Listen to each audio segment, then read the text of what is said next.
Ne soyez jamais frénétique. S'étant réveillé, il menaça le vent et dit à la mer, « Silence, tais-toi !» Et le vent cessa et il y eut un grand calme, Marc 4,39.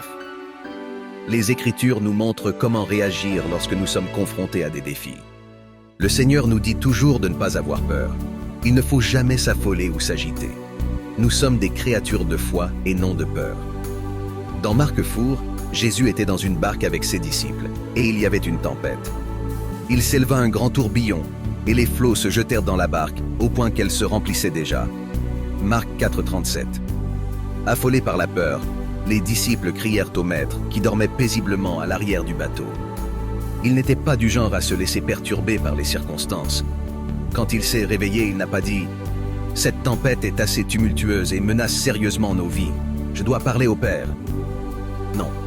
Sa réponse étonnante et inspirante adressée à la tempête a été « Silence, tais-toi !» Alléluia. Certains chrétiens se retrouvent dans des situations similaires et réagissent par la peur. Ils se mettent à parler en langue par panique. Non. Parlez en langue, mais jamais par peur. Priez par frénésie ni votre foi. C'est inefficace. Il naît s'étant réveillé. Il menaça le vent et dit à la mer, « Silence, tais-toi !»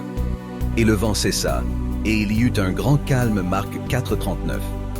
Pas mauvais de commencer immédiatement à parler en langue lorsque vous vous trouvez dans certaines situations, mais vous devez savoir pourquoi vous parlez en langue dans ces moments-là. Cela devrait être pour stimuler votre esprit à choisir les bonnes paroles pour faire face à la situation. En parlant en langue, le Saint-Esprit vous donnera aussi la possibilité de prononcer des incantations spirituelles qui sont des mots codés pour les circonstances. Alléluia! Refusez d'avoir peur et rappelez-vous qui vous êtes.